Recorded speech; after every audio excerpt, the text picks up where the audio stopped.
mga darling! So welcome back to my channel at sa panahon po ngayon ng pandemic, ngayong COVID-19, maraming kinahiligan ang mga Pilipino at ang isa sa mga ito ay ang halaman. Po ay isang plant box na ginawa lang ni Tatay Alvin. Hindi ito binili, wala kaming ginastos, walang biniling materyales except for yung mga nandito na sa bahay na pinanggagamit pang karpentero. So, kung gusto niyo pong malaman paano namin ginawa ito o paano ginawa ni Tatay Alvin ito, just keep on watching.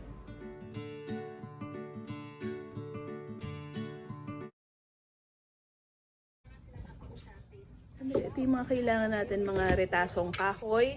Ang tawag sa kahoy na ganito? Palo China? Hindi.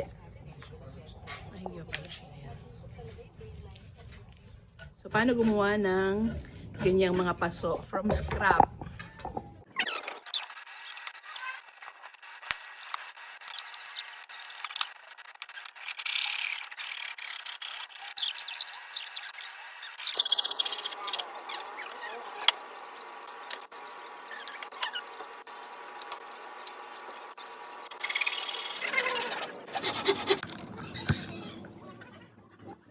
Kung wala, saka yung mark. Basta sa palengke, maghingi kayo ng mga, yung case ng saging.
Anong size ng pako? Uno.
So, ito na nga yung plant box na ginawa.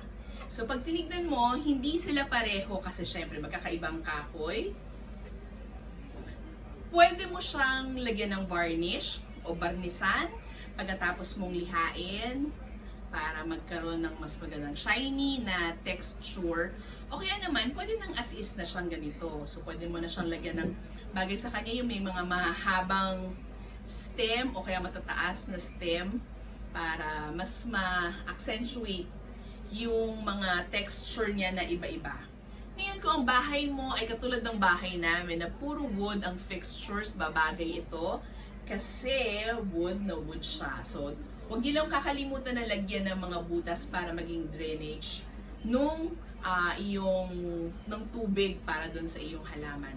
So, babagay siya sa mga matataas na halaman or any other succulents na pwede mong ilagay. Basta depende sa feel mo. So, be creative. Ikaw na yung bahala na maglagay ng kung ano-ano dito sa iyong wooden plant box. So, magandang ilagay dito sa wooden plant box mo yung mga halaman na hindi kailangan dilig-diligan para hindi rin masira yung iyong wood. Kasi syempre, may tendency na, di ba, no, mag-rot o mabubulok yung iyong kahoy. So, yung kakalimutan lagyan ng drainage dito sa ilalim para hindi mag-stuck sa loob yung tubig mo. At syempre, ikaw na ang bahala sa size o kung anong gusto mong ilagay na mga ornamental plants dito sa iyong plant box. So, be creative at feel free to comment yung mga ginawa niyo na kung gagawa kayo or itag nyo ko sa Instagram at sa Facebook para makita ko rin yung ginawa ninyo ng mga wooden plant box. So hanggang sa muli nating video, maraming salamat. Bye!